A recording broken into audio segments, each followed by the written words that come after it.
Thank you very much, and for giving me also the opportunity to speak. My presentation will, in the first half, be based very much on the PhD research I did on the interplay of global pharmaceutical standards and how they affect the EU pharmaceutical regulation. And then I will give a preliminary, very much just now moment response, let's say, to how this impacts or how COVID has impacted global cooperation in pharmaceutical standardization. The starting point for the research at the time when I thought about doing the research project, and I started with it in 2011, and it was defended in 2017, just for a bit of timeline context. What was noticeable was that within the field of European risk regulation, and I should say I'm coming from really an EU law education, so I was very interested in EU institutional law, EU administrative law, and very much also the relationship between decision-making in the EU and science.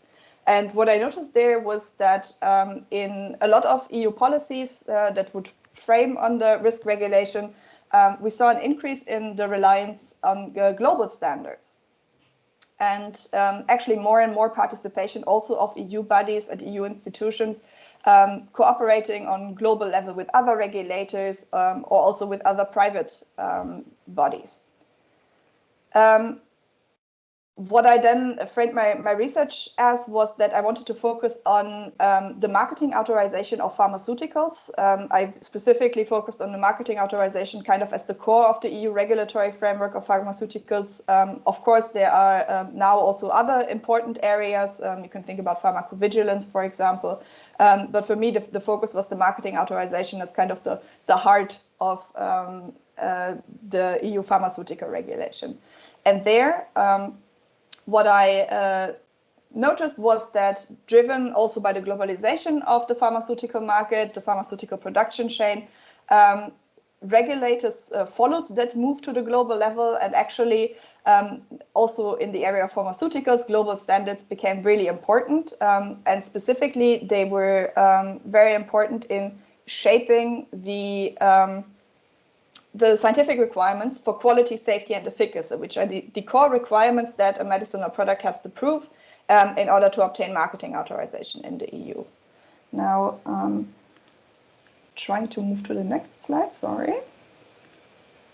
Let's see if it works like that. For some reason, I can't move the slides. All right. There. Okay. Let's hope I can replicate whatever I did just now. Basically, the underlying research question for me was very much, what is the origin of the rules that safeguard quality, safety, and efficacy of pharmaceuticals on the internal market? And I was very much driven by a question of legitimacy of these standards, by accountability for the standard setting processes. And that is because on the global level, of course, there's an absence of a legal framework that would secure legitimacy, accountability, and control. Many of these standard setting bodies do not fall under traditional international law. They are not treaty based, but they are some informal form of collaboration. And there was evolving literature on global administrative law that looked into these kind of standard setting bodies, but also didn't find any norms that would contribute to the legitimacy. Now, if you read, for example, the recent article by Tammy and also Annick de Ruyter on the dynamic potential of EU law in the European Journal of Risk Regulation, I was really happy to read it because they had a fantastic argument about how much of European Union health law actually is placed in the technocratic decision-making of agencies. And this is really kind of where the core decisions are made, where the precautionary principle is applied. And that was also my rationale, that very often at agency level, this is where the most sensitive decisions are made, and we need to ask questions about democratic control, stakeholder participation, and legitimacy. And on the EU level, these kind of norms, at least on a very abstract level, are already enshrined in the treaties. So we see that there should be participation of various stakeholders in making the rules that would apply to, for example, quality, safety, and efficacy of pharmaceuticals. Regulatory processes need to be transparent. The administration needs to be independent. And then you see very different policy-specific approaches. So for pharmaceutical law, the directive and the regulation would enshrine certain independence requirements. You see that the EMA adopts rules of procedure that try to foster these legitimacy and accountability standards, of course. These rules, as I said, were largely absent on the international level, and I wanted to look at one specific pharmaceutical standard setter that at the time really was kind of the core, the most important body on on global level setting pharmaceutical standards, and that was the International Council for Harmonization of Technical Requirements for Pharmaceuticals for Human Use. That is, well, it was a network, you can say, a meeting-based network where the regulatory authorities and the industry associations representing the research-based pharmaceutical industry of the EU, the US, and Japan met and discussed basically how to set common harmonized technical standards for quality, safety, and efficacy of pharmaceuticals. So one example that I will come back to in the presentation is that the common standards for clinical trials, how to conduct clinical trials, the use of control groups in clinical trials, and so on. That is something that the ICH has adopted harmonized standards on. I should also mention that while I was just about to complete my PhD, they entered into a very deep reform process. They have now been established as an association under Swiss law, and there is also, and that's something I'm going to address later a little bit more as well, a shift away from the regulatory industry cooperation towards more regulatory driven processes. And most importantly, they opened up membership beyond the European Union, US, and Japan, also towards other regulatory authorities and other industry associations. For me, taking a European law perspective, that was not that important, but if you read a lot of literature on the ICH, of course, one core concern was that it was so regionally exclusive. That was especially a problem because, well, what the ICH does is it sets guidelines, for example, defining how to conduct a clinical trial and setting base standards for when the result of a clinical trial would then be acceptable in the process of obtaining a marketing authorization in the US, in Japan, and in the EU. And actually quite quickly after the inception of the ICH, these standards became basically the worldwide standards. So something that not just regulators that were part of the ICH adhered to, but also others. Now, at the time, at least, whenever I presented my research, I had to justify to the lawyers why I was so interested in standards, because of course they always said, well, yes, the ICH adopts guidelines, and but these are not legally enforceable. You know, they cannot force the member states, the EU, for example, to implement them. They are more political obligations. So why do you wonder about that? Why are you so concerned? And I could very easily rebut that with showing that de facto actually all of these founding members without fail implemented the ICH standards. Actually, there's a lot of political science literature as well on how powerful actually standard setting in these network type structures is, because the commitment of the parties towards the harmonization process is very, very high. So you don't even need to have legal enforcement mechanisms in order to make them follow the standards.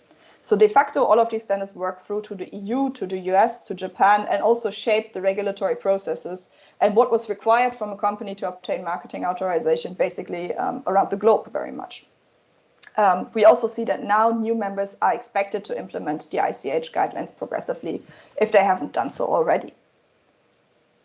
To have a look at the implementation of the ICH standards in the EU, they are adopted in the form of guidelines of the European Medicines Agency. Now, again, here you can raise the argument, well, a guideline that is adopted by an EU agency is not binding. However, what you have to understand, of course, is that the legislation is kind kind of with a broad brush, as Tammy and Anik say also in their article, setting out the requirements that a pharmaceutical has to be in accordance with the basic requirements of quality, safety, and efficacy. But then, of course, the delegation of what we want from what we want to see, the scientific data we want to see from an applicant, that is very much adopted by, first of all, the Commission as far as kind of regulatory requirements are concerned, and as far as the scientific requirements and the technical requirements are concerned, that is the task of the European Medicines Agency, and they do that in the form of guidelines. And it's very difficult for a company to deviate from these guidelines because, of course, they would have to scientifically justify why they are not producing their medicinal product according to the guideline, why a clinical trial was not carried out according to that guideline.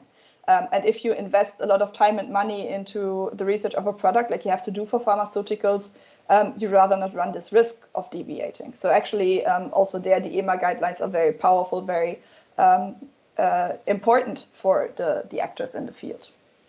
So the ICH standards are adopted as EMA guidelines, and it's really just a rubber stamping process.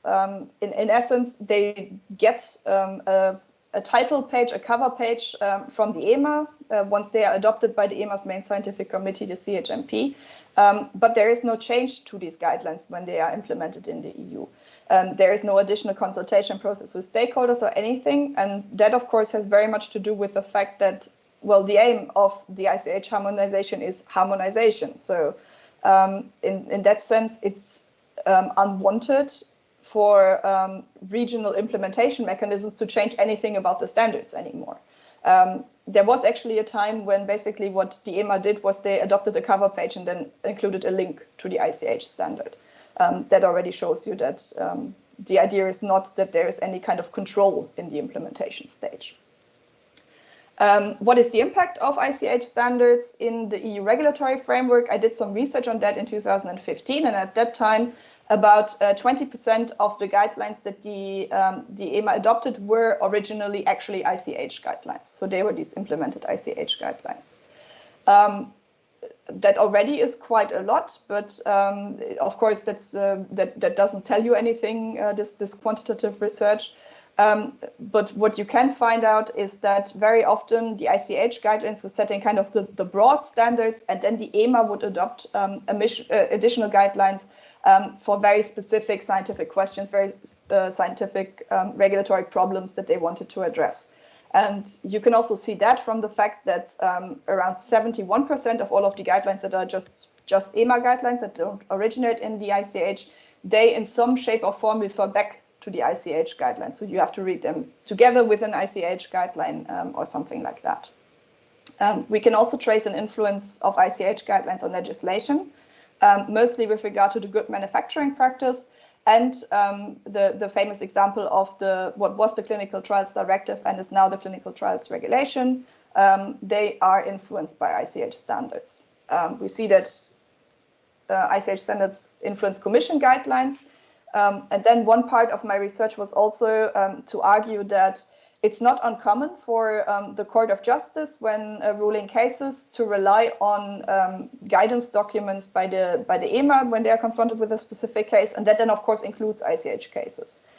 So in that regard, also the Court of Justice makes use of ICH guidelines in interpreting EU pharmaceutical law.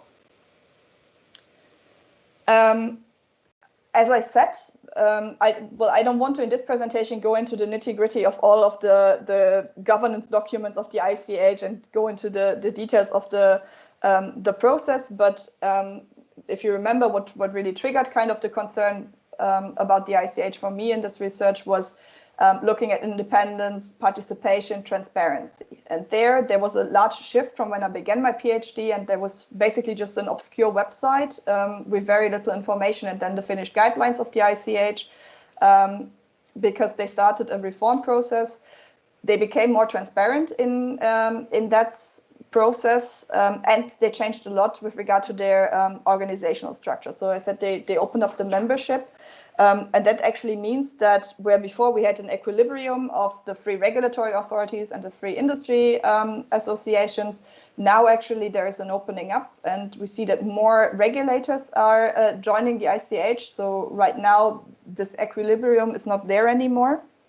Another important change that made the ICH in the reform process more regulator-driven was the financing. It used to be a completely industry-financed endeavor. However, that has changed now, and it's basically membership finance. So the regulators also contribute to the financing. But for me, most importantly, was always the question, what is the role of the industry in actually setting these standards? How much do they determine the scientific and technical requirements that later on the whole industry has to adhere to? Because that was kind of the core contention that I was worried about in the ICH. And there, changes have happened before. In essence, all of these standards were adopted by consensus. So that meant that in the choice of topics for harmonization and also in the adoption of the final guidance documents, the industry did not only take part in writing the guideline, but it in essence came down to having a veto right if they agree with the standards or not. That has changed. The industry is still participating very actively in the so-called expert working groups. These are the groups within the ICH that set the guidelines. But there's now a difference made between forming scientific consensus. So this is kind of where the regulators and the industry will still collaborate. But the question of whether or not a guideline will be adopted now is a question that will be answered by the regulatory members by consensus or by vote. So there is no veto right for the industry, so to say, anymore. However, they still are very important in contributing their expertise to forming the ICH guidelines. From the beginning of a guideline until its adoption, scientific consensus is kind of the core principle, and the industry is a part of that and takes part in these expert working groups. So they, to say it very clearly, the industry is participating, is a co-regulator for its own industry in that regard. On top of that, when I compared how the ICH adopts standards and how they would be adopted in the EU, it becomes very clear that there is a lack of involvement of other stakeholders. It is possible for NGOs, for example, to become an observer to the ICH, but they cannot become an ICH member. That also means they will never have a voting right, and they also don't have an automatic right to actually nominate experts to the expert working groups. And that really means that very little counterbalance in terms of stakeholder participation is provided in the ICH. Actually, if you look at who is an observer at the ICH right now, the only organization that has observer status that you would probably classify as a classical NGO is the Gates Foundation, and they are only a member since quite shortly only. So overall, the conclusion of my PhD, and I really went in detail through the transparency standards, the participation standards, and the independence of expertise standards, is that there is a clash of procedural rules, procedural standards between the ICH adoption process and the EU. The ICH, the industry, is a co-regulator. There's very little participation of other stakeholders. They can give feedback in a public consultation procedure on the guidelines, but that takes place only once there is already scientific consensus, so quite late in the process. And also, actually, the comments that are received by the ICH, they are never published, and there's also no response published. So actually, we don't see what happens with these comments in the process and if they are actually taken into account. In the EU, and that is very much a lesson, of course, from the BSE crisis, the whole perception of how such rules should be made is completely different. So there is no institutional rule for the industry, and we stress that very much.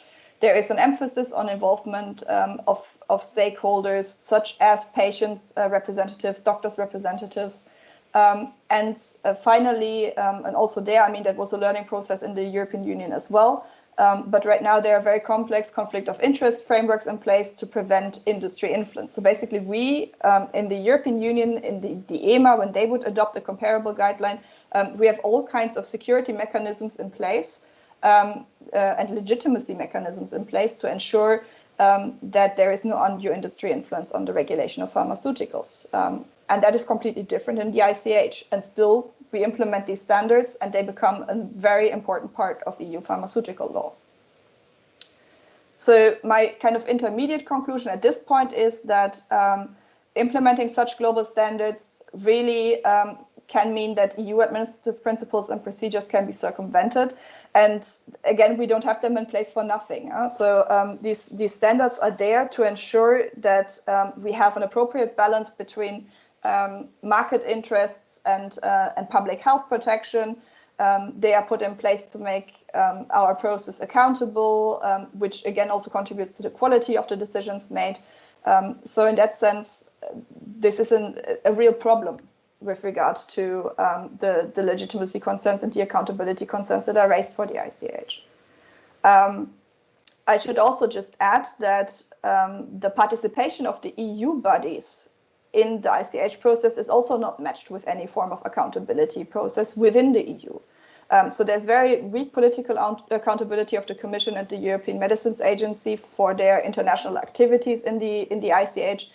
This is deemed so technocratic that democratic control mechanisms don't seem to really apply there, don't seem to really work there in terms of the European Parliament, for example. And also, this is a longer debate and a topic for a whole own presentation, but the judicial review of EMA guidelines and with that also ICH guidelines is just incidental. So we don't have a proper judicial control mechanism in place here. Overall, also there is no clear legal framework for participation of EU bodies in general in these kind of standard setting bodies or the reception of global standards in EU law. And as I said, this is a topic that's not only of interest for pharmaceuticals. We see that in food safety, we see that in pesticides, we see that in chemicals, and of course also beyond the health sector, that this is actually an issue. To give a bit of recent context now, so that concludes the state of the PhD research at the time, to go just quickly into a little bit of context on the situation right now, and of course the COVID crisis. First of all, I have to say this is a map from 2016 published by the European Medicines Agency showing the level of global regulatory cooperation. I included a link in the presentation so you can have a look at the complete leaflet, but you see here how the DG Santé with and also EMA are connected to other regulators globally. There is a multitude of cooperation mechanisms ranging from bilateral cooperation between the EU and the US, for example. There are regional cooperations. There is multilateral cooperations there as well. So in essence, there's really a proliferation of this moving of the regulatory decisions and regulatory cooperation towards the global level. I'm showing you this to also raise 2 points.